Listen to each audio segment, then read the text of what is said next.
we start them out day one, coming home from the hospital. We put them in car seats that have this C shape.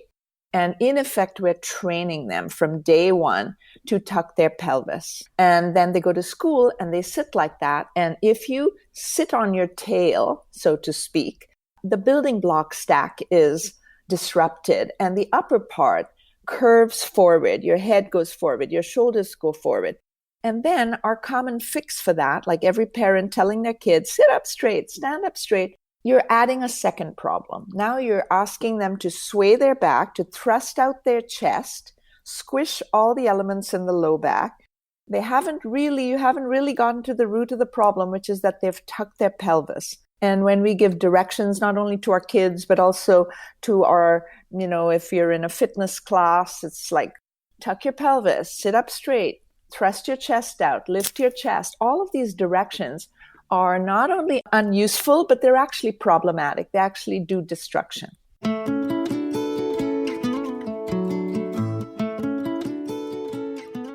From the Weston A. Price Foundation, welcome to the Wise Traditions podcast for wise traditions in food, farming, and the healing arts. We are your source for scientific knowledge and traditional wisdom to help you achieve optimal health.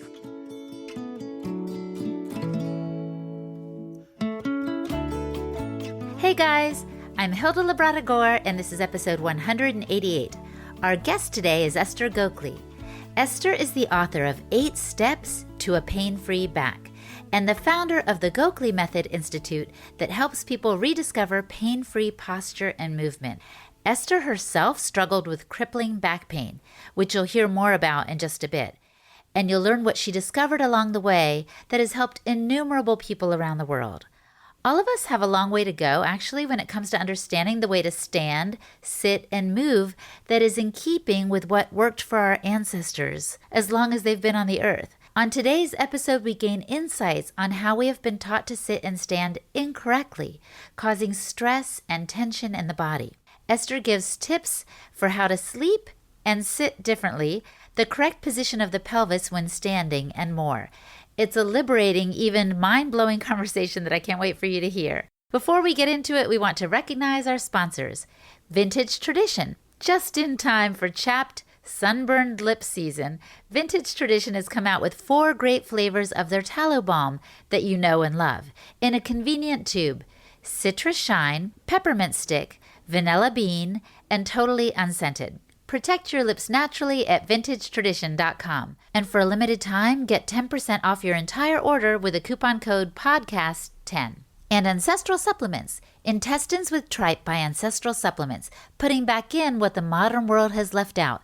New Zealand-sourced nose-to-tail organ meats and bone marrow in convenient gelatin capsules. Our family is really hooked on these supplements, and they are based on the ancient wisdom of like supports like. Order yours today at ancestralsupplements.com. This is Holistic Hilda, and you're listening to Wise Traditions. Welcome to Wise Traditions, Esther. It's wonderful to be here. Now, I've heard it said that you are the posture guru of Silicon Valley. Why do they call you that? That was the New York Times. I am pretty well known in this area because I've been here a while. And so what happens over time is students talk to their physicians, and the physicians have me come in for their wellness retreats, and then it moves up the ladder. So it's at several rungs that the reputation has held in this area.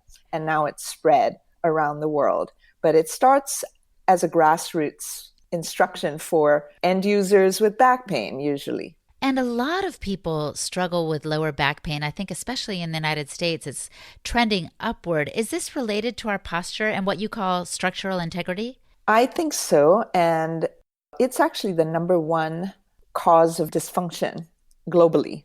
And it's the second most commonly cited reason for going to visit your doctor. I think posture has a lot to do with it. There's several reasons. And the most important one is that when we help people improve their posture, they get rid of their symptoms. And the efficacy of this is far beyond any of the other interventions. And so that's one reason to think, hey, it's posture. Fixing posture fixes the back pain. Very likely the problematic posture was causing the back pain. But there's also other research showing that there's correlation with particular kinds of spinal shapes and back pain. And then when you change, for example, an S-shaped spine to a J-shaped spine, that's a very important paradigm shift that we teach, and they get rid of their back pain. So that's good reason to think that that was the problem. Posture was the problem. So when you say J-shaped spine, does that have to do with some kind of pelvic tilt to the back? Yeah, the hook of the J. When I talk about a J spine, I'm talking about a stylized J, kind of like a hockey stick. So the hook doesn't just curl up. It's just like a modern looking J, okay? Yeah. And the spine is much closer to that shape than it is to what's accepted in conventional wisdom as a normal shape for the human spine, which is very S-y, the S spine, lots of lumbar curve, lots of thoracic curve.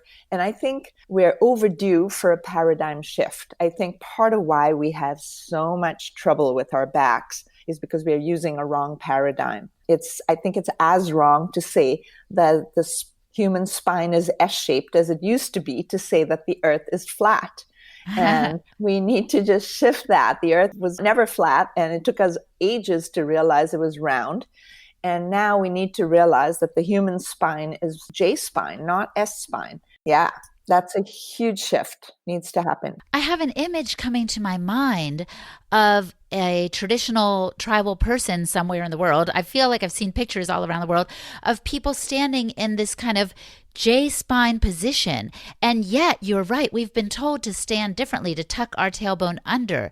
Is that one of the things we need to correct? That was one of the wrong turns we took about a century ago. Yeah, if you look at any indigenous person, if you look at an ancestral statue, if you look at young kids the world over, they have their behinds behind. And that is, I believe, a very natural characteristic of a human spine. And yet, yes, you're right. We are taught to tuck our pelvis and, in effect, sit on our tails, and this is what every kid is doing. We start them out day one, coming home from the hospital. We put them in car seats that have this C shape. And in effect, we're training them from day one to tuck their pelvis. And then they go to school and they sit like that. And if you sit on your tail, so to speak, the building block stack is disrupted and the upper part curves forward. Your head goes forward, your shoulders go forward.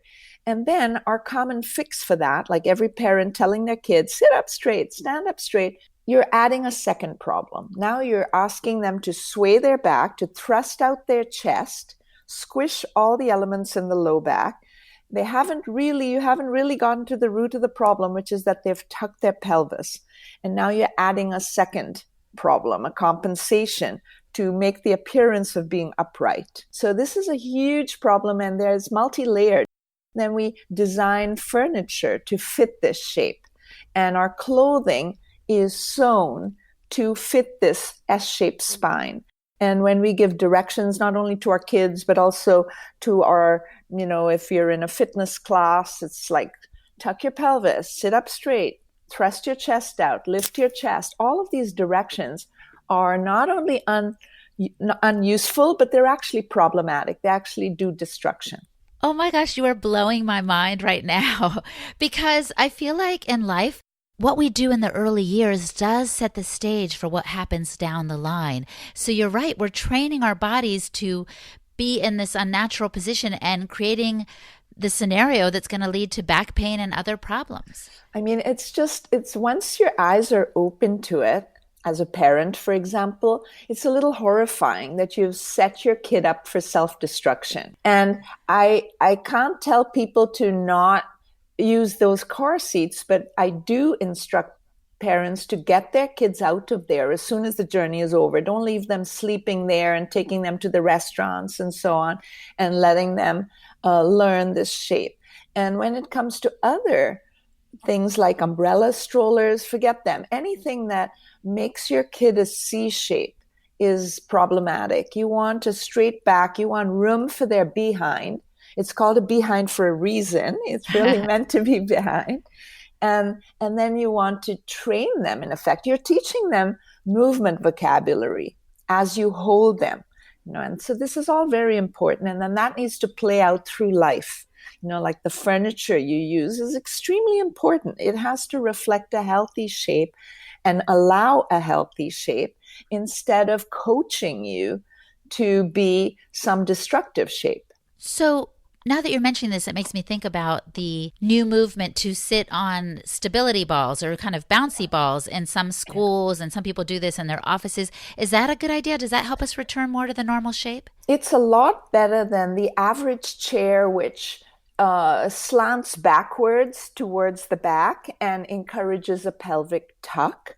But what I don't like about the balls is that they're not stable.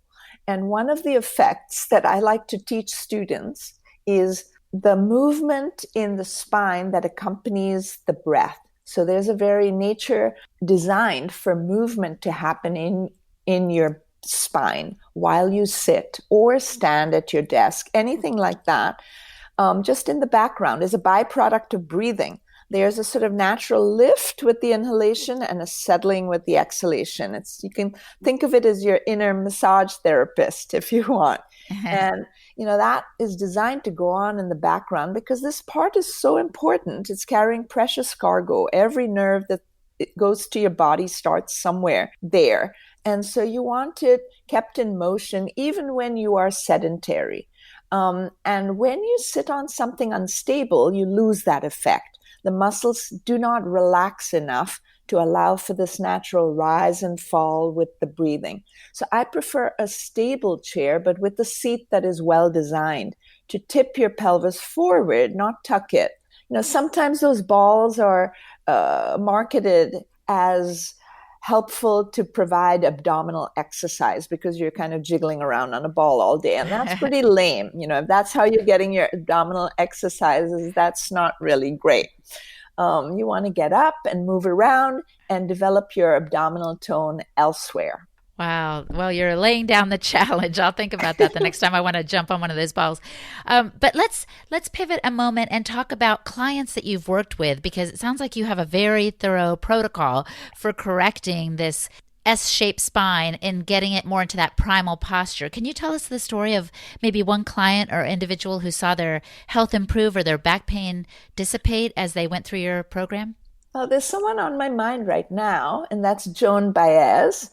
And she is 78 years old and touring the world, giving a concert in a new city every night or every other night. Yeah, at age 78. And wow. There's been a long gap. And when she first came to me, she had pretty significant neck and back, especially neck, strain and pain. And this work has allowed her to really address her structure and make root level changes so that she is not having any trouble doing these concerts at age 78. So I think that's pretty cool.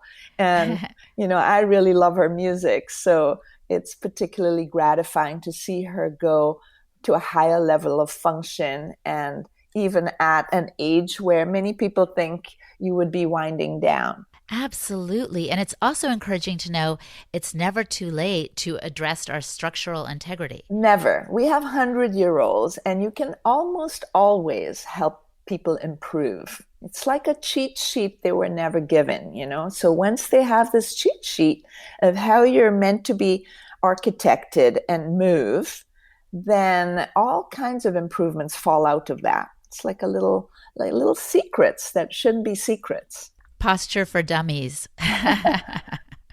You could write a book. It's a thing. But so let's go back. I have a book. You do? Oh, awesome. 8 Steps to a Pain-Free Back. And It has sold over 200,000 copies.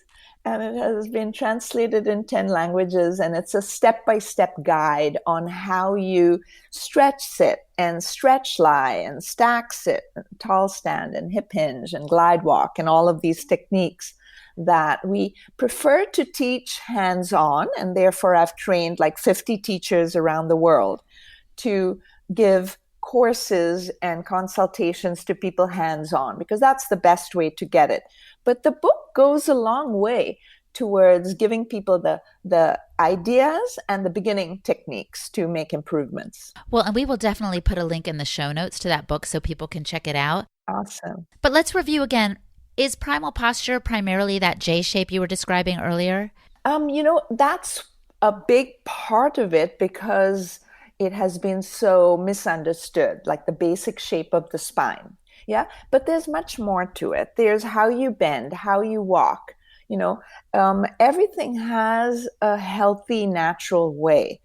And we teach all of it. We start with shaping the spine, and we use everyday activities to do that. So it's in the way that you sit is how you architect and change the spine. It's not that you take a whole bunch of time out of your life and do a bunch of exercises. I'm not dissing exercise by any means, but that's like a little extra side dish. Your staple for making changes in the body is how you do everyday activities, like sitting, standing, bending, and so on. Yes. For example, I think I saw on your website the idea of when we're going to pick something up, hinging at the hips, which children do naturally all the time. But somehow we've gotten away from that and we think, oh, that can't be good for my back, right? Yeah, we're taught not to do that. We're taught to bend with the knees. And the truth is the professional benders in the world, they bend at their hips primarily. Yeah. And they only bend their knees a little bit as needed for the task, unless the load is too heavy for their back, and then they use their knees. But if you think about it, even in our modern culture, the heaviest weights in the world are lifted with the hip hinge. Like think Olympic deadlifts. We hinge at the hips when we have to lift the very heaviest weights. And football players are hinging at their hips when they bend in their power position. So we do have this notion in modern culture, but most people have left it behind when it comes to everyday movements. They are rounding their back and doing a lot of damage. It's not exaggeration to say that bending is where the most damage happens typically. The events that land people in the emergency rooms, and also the repeat degeneration and inflammations and so on. That happens. A lot goes wrong with the way people bend. Coming up, Esther covers the role that diet plays in posture and pain, and she also tells how she herself overcame debilitating back pain. You're listening to the Wise Traditions podcast from the Weston A. Price Foundation. We pause now to recognize our sponsors. Grass-fed intestines with tripe by Ancestral Supplements. Ancestral Supplements offer New Zealand-sourced nose-to-tail organ meats, bone marrow, and intestines with tripe in simple, convenient gelatin capsules. According to the great John Fire, Lame Deer, the eating of guts evolved into a contest. Quote, "In the old days, we used to eat the guts of the buffalo, making a contest of it. Two fellows, getting hold of a long piece of intestines from opposite ends, started chewing toward the middle, seeing who could get there first. That's eating. Those buffalo guts, full of half-fermented, half-digested grass and herbs, you didn't need any pills and vitamins when you swallowed those." End quote. Intestines, stomach, tripe, and other gelatinous parts provided concentrated amounts of connective tissue, undenatured collagen, probiotics, and other gut-specific proteins that are now absent from the modern diet. So visit ancestralsupplements.com to see what they can do for you. Ancestral Supplements, putting back in what the modern world has left out. And Mike, the Heal Your Gut guy. Are you dealing with digestive issues? Do you react to delicious sourdough bread and other starches? Do you pay dearly when you eat cheap foods? Mike, the Heal Your Gut guy, also suffered from these issues, even when following Weston A. Price dietary principles. Mike will show you the extra steps he took to heal himself and how he helps many others take care of gut issues like Crohn's, colitis, IBS, SIBO, and Candida. Mike will show you how to heal your gut 100% naturally without drugs. The Heal Your Gut Guy YouTube channel page has the videos you need to heal your gut. You don't have to walk a dietary tightrope. Just search for the Heal Your Gut Guy on YouTube. You'll find tons of free information rooted in the laws of Mother Nature and ancestral wisdom. This is Holistic Hilda, and you're listening to Wise Traditions. Have you noticed any impact of diet? Of course, on the Weston Price Foundation, we're all about food, farming, and the healing arts. And maybe these aren't related, but does diet impact people's posture and their bone density and all that? I imagine it does. It absolutely does. It's an important factor, but I would say that posture is the most directly linked characteristic when it comes to back pain and those kinds of structural problems. Just like posture actually influences the digestive system. Like if you have a tucked pelvis, you have just lost a third of the volume for your pelvic organs, your 22 feet of intestines. If you're a woman, your uterus all gets squished in there and compromised in their function. Not to mention that, distorted posture also shuts down the circulation to some degree and the innervation, the nerve function to those organs. But even so, I would say it's a less direct effect than diet, right? Diet is the most important for your digestion, and posture is the most important for your musculoskeletal health. And the other things absolutely are important. All these basic health measures are important for everything, including mood. Now there's research showing your diet affects your mood, of course, and it turns out your posture does too. There's a recent New Zealand study showing that it's much harder to be depressed when you have good upright body posture. And when you have hunched body posture, it correlates with depression. Yeah, that makes sense, because even the word depression connotes something being squished down. Isn't that funny, how our language captures this connection in many phrases that we use. It captures the connection between our posture and emotional health, like being downcast, and so many phrases. And now that's coming through in the medical literature, that there is this connection. And if you think about it from a commonsensical point of view, you think about animals, and how do you know how they're feeling? It's through their posture. If their tail is tucked between their legs, if their head is hung low, we know this dog is submissive, depressed. Yeah. And if its head is high and its tail is wagging and up, then we know that's a happy dog. So we know we see that correlation in animals and recognize it, but we've sort of lost track of that correlation with ourselves, but it's very much there. So I'm curious, have you heard of that philosophy of the kind of power stance, that before you go into a meeting, if you spread your feet apart and stand tall, then you have a different sense of well-being and confidence as you enter the meeting? Do you agree with that? I think that's very valid, but it's a very simplistic first pass at the correlation between posture and emotional health. And what you really want is to invite a much more deep appreciation of posture, not just flinging your hands up for 5 minutes, which will counter your shoulders forward and so on, but only for 5 minutes, but really affect your root posture. So it's not just a 5-minute sort of little cosmetic job, so to speak, or a little tiny makeover, but really address where your pelvis sits for most of the day, and how your shoulders and circulation and nerves are functioning, not just in the 5 minutes before a meeting, but all day. Oh, that's excellent. That makes a lot of sense to me.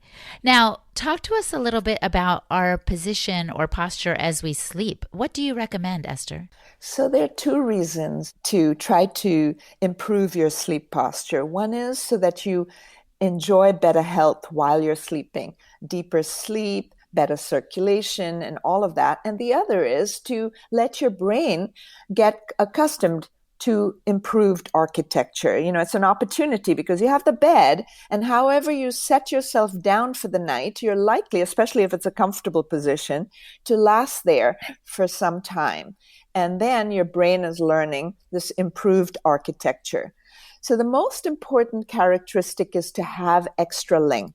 So we teach people stretch lying on the back, for example, and on our website we have videos on how to do this, as well as, my book describes step by step. So you sort of hoist yourself up onto your elbows, your upper body is on your elbows, your knees are bent, and then you dig your elbows into the bed and down towards your feet as you unroll one segment of your back onto the bed at a time. So you're creating a little bit of extra length.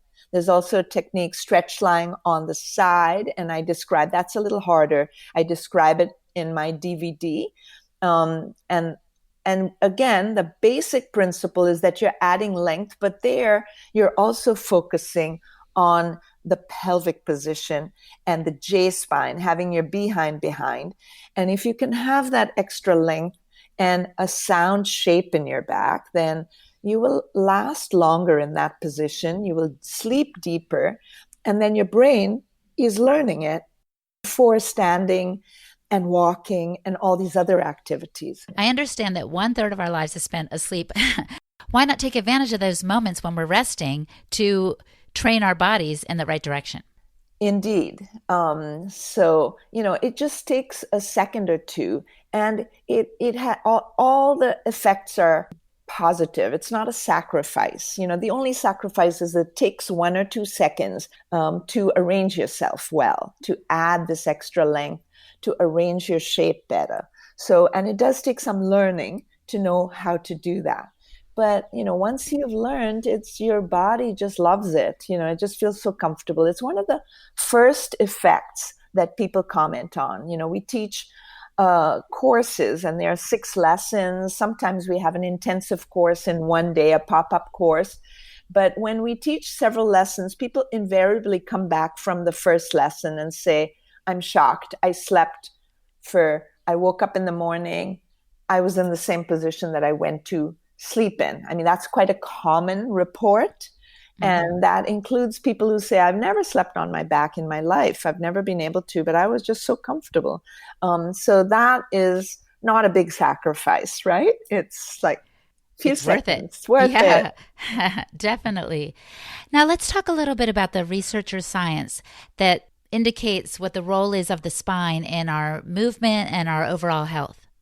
Yeah, so there is indication, that posture is one of the most important factors for back pain. So for example, there's a crowdsourcing website called healthoutcome.org, and they rate all 45 interventions for lower back pain.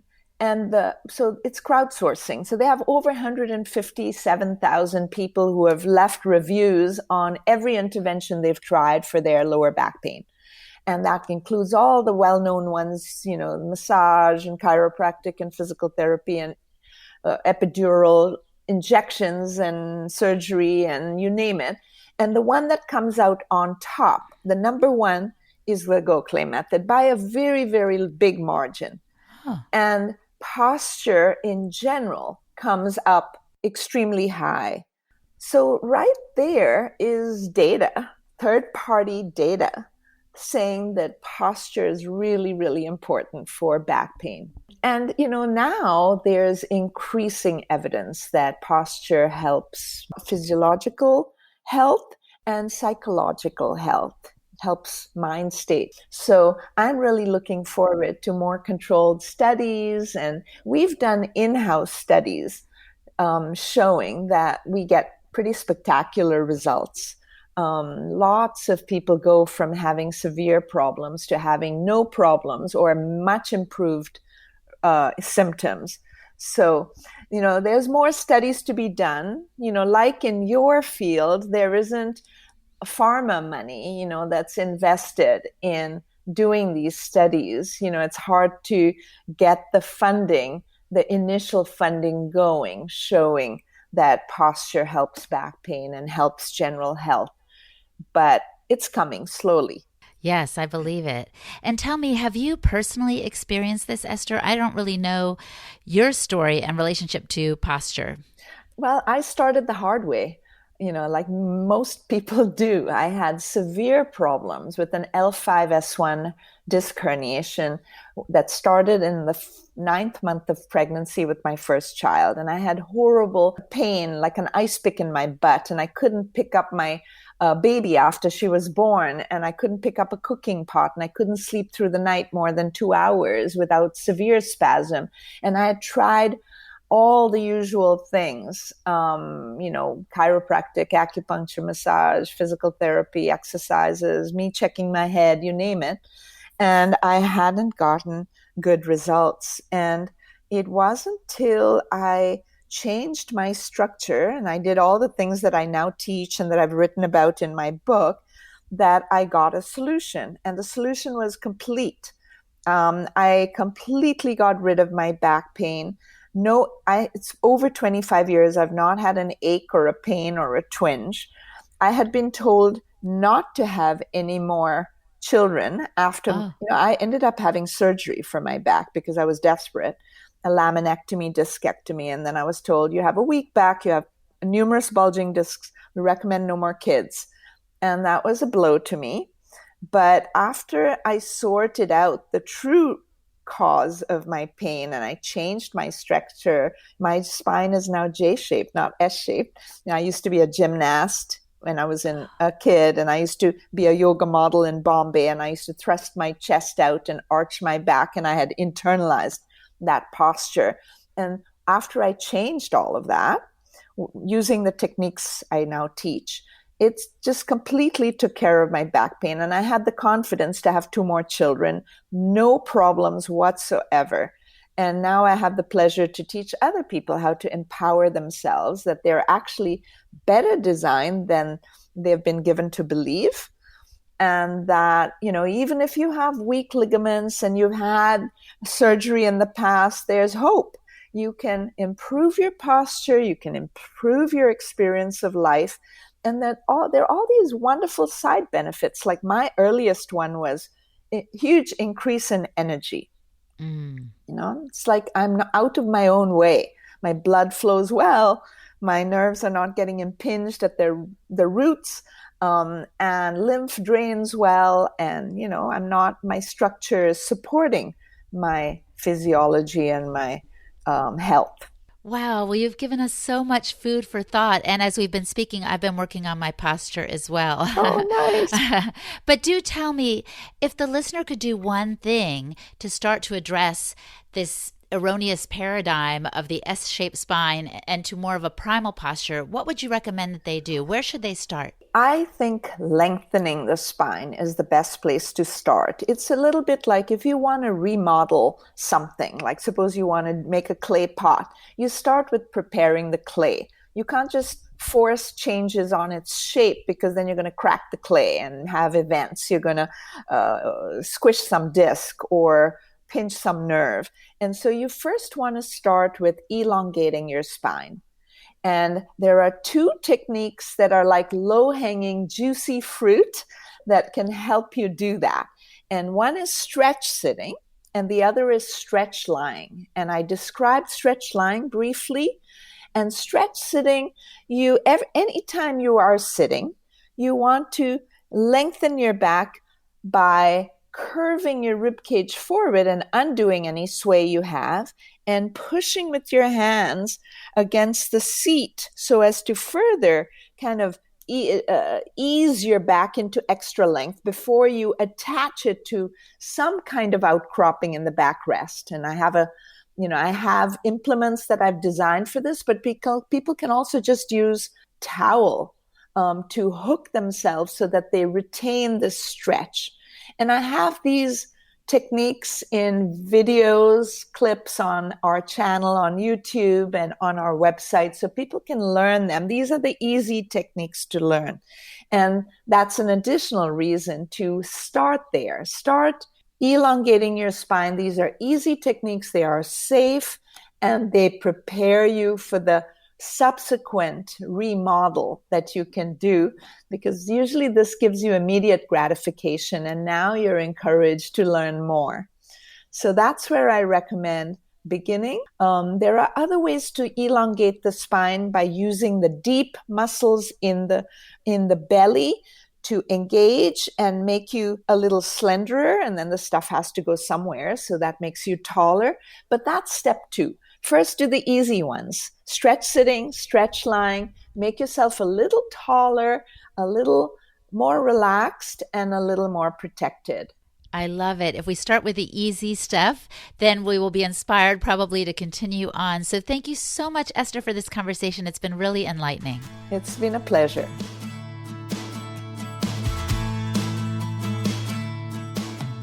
Our guest today was Esther Gokhale. Check out her website, gokhalemethod.com, and that's spelled Gokhale, gokhalemethod.com. And I'm Holistic Hilda. Follow me on Instagram at Holistic Hilda. For the complete show notes for this and all podcast episodes, just go to our website, westinaprice.org. And that's it. Let's keep in touch, everybody, and I'll see you next time. On behalf of the Weston A. Price Foundation, thanks for listening. We have many free resources to support you on your health journey. Visit westonaprice.org to find podcasts, articles, videos, and more. You can also find a local chapter near you for help in finding sources of great food. We invite you to support the Foundation's mission of education, research, and activism by becoming a member. Thanks again, and take care. Wise Traditions is a project of the Weston A. Price Foundation for wise traditions in food, farming, and the healing arts. The content on this podcast is provided for informational purposes only and is not intended to substitute for the advice provided by your doctor or other healthcare professional. It is not intended to be, nor does it constitute healthcare or medical advice.